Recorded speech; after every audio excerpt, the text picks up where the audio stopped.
Yes, that's right. This is a sensitive week, and security forces have been on high alert. They were not sure that this terror wave had come to an end previous to this tragic attack. I think it's worth pointing out that this is the easiest kind of attack for terrorists to carry out. It requires very little planning, very little organization. In some, we have two local terrorists who acquired locally made carlos. These are made in the West Bank throughout workshops illegally, and just using a car with a stolen license plate to really fire on a target that they chose, which was very close to their home village. So these are the kinds of localized terrorist initiatives that are the hardest to stop for intelligence and security forces. They leave a very small intelligence trail to pick up on. And nevertheless, we have to also point out, we have seen a significant decrease in these kinds of attacks since they began in mid-March.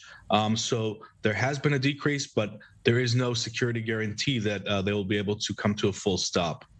Yes, and to that point, the incitement from Gaza does carry on. The Hamas leader, Yahya Sinwar, threatens a full-fledged religious war. He said in a speech on Saturday that the violent uprising does not end with the end of the holy month of Ramadan, but only begins. Sinwar called Palestinians in the West Bank and told them that the next campaign is your campaign. Yaakov, you're still with me. The IDF spokesman speaking on Israeli radio this morning saying that there's not one terror organization behind this current wave of terror. And to my ears, that sounds even more alarming, because the fact is that without one organization, there are so many Palestinians who are willing and capable of executing these attacks. Yes, well, there have been hundreds of arrests in the past month, tens of administrative detention decrees, and there have been tens of investigations and hundreds of people questioned, just to put a dent in this momentum in which one organized terror attack creates the so-called inspiration for the next. So we have security forces on the ground creating friction, trying to bring up intelligence. We have intelligence agencies led by the Shin Bet doing, a very difficult task of trying to locate these cells and these lone individuals before they strike.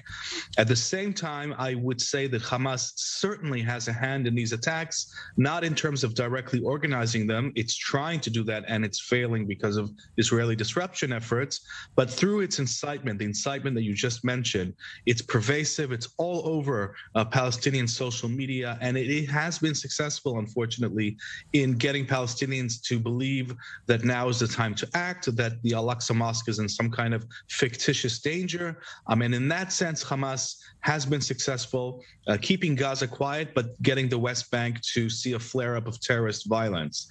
I would also add one more thing, and that is that Sinwar, although he's trying to present himself as the defender of Jerusalem and the Al-Aqsa Mosque, this is his marketing strategy. There has been success for him on that front.